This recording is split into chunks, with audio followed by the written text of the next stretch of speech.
চীনা দেশের নাগরিক গ্রামের জামাই, তাই তো মানুষের মধ্যে আগ্রহের কমতি নেই। সকলে এসেছেন জামাইকে দেখতে। এতদিন টেলিভিশন কিংবা সামাজিক যোগাযোগ মাধ্যমে দেখেছেন প্রেমের টানে দেশে আসার ঘটনা। এখন এমন ঘটনা নিজ গ্রামে, তাই তো তাদের মধ্যে আনন্দ আর খুশি। 1 বছর আগে বাংলাদেশি তরুণী সুরভি আক্তারের সাথে ইন্টারনেটের মাধ্যমে পরিচয় হয় চীনা নাগরিক ইয়ং শাওশাওয়ের। চলতে থাকে কথাবার্তা, আস্তে আস্তে সেটি রূপ নেয় ভালোবাসায়। আর সেই ভালোবাসার টানে বাংলাদেশের দিনাজপুরে আসেন ওই চীনা নাগরিক।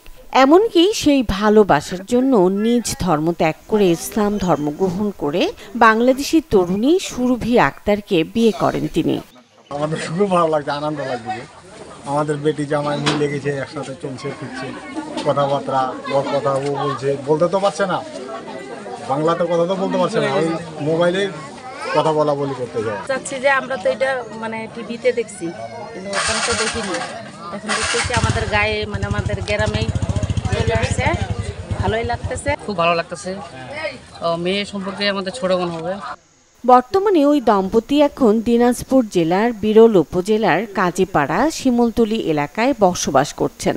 বিদেশি জামাইকে পেয়ে খুশি শ্বশুর ও শ্বশুর বাড়ির লোকজন। আমার মেয়ে ওই ফরেনারের সঙ্গে কেমন করে যোগাযোগ করে, সে ফরেনার ঢাকায় আসে ওদের বিবাহ বন্ধনে জড়িত হয়। মেয়ে বিয়ে করে সে চলে যেতে চায়, সেও যাবে। তো আমার এখানে আর বলার কিছু নাই, তাদেরকে আল্লাহ পাক দীর্ঘজীবী করুক, তাদেরকে শান্তি করুক। আমার অনেক ভালো লাগছে, যেহেতু উনি আমার বড় বোনের সাথে বিয়ে করছে, বা উনি একজন বিদেশি মানুষ।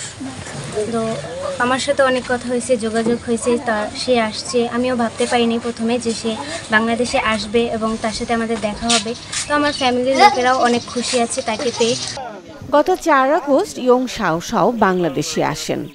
আমাদের একটা অ্যাপসের মাধ্যমে পরিচয় হয়েছে। সে আমার ফ্রেন্ড ছিল, তারপরে আমরা রিলেশনশিপে যাই। আমাদের 1 বছর যাবত আমাদের রিলেশনশিপ ছিল। কন্টিনিউ থাকার পরে সে আমাকে জানায় যে সে বাংলাদেশে আসতে চায়, আমাকে বিয়ে করতে চায়। তো আমি তাকে জানিয়েছি, তোমার যদি ফ্যামিলি রাজি থাকে, তুমি যদি আমার জন্য আমার ধর্ম গ্রহণ করতে পারো, আমাকে ভালোবেসে, তাহলে আমি তোমাকে বিয়ে করতে রাজি আছি। তারপর সে আসে, আমরা মৌলবীর কাছে গিয়ে ধর্ম গ্রহণ করি, করে তারপর মৌলবীর কাছে আমরা বিয়ে করি। এখন আমরা কোর্ট ম্যারেজ করার জন্য আমার গ্রামে এসেছি।我是来自中国江苏的一位小伙，我叫袁小强，我从事的工作是一名钉焊工。ইয়ং শাওশাও চীনের জিয়াংশু সিটির বাসিন্দা। তিনি মৃত ইয়াংশি ও মা লিও টাংহু দম্পতির ছেলে। Desk report, channel 24।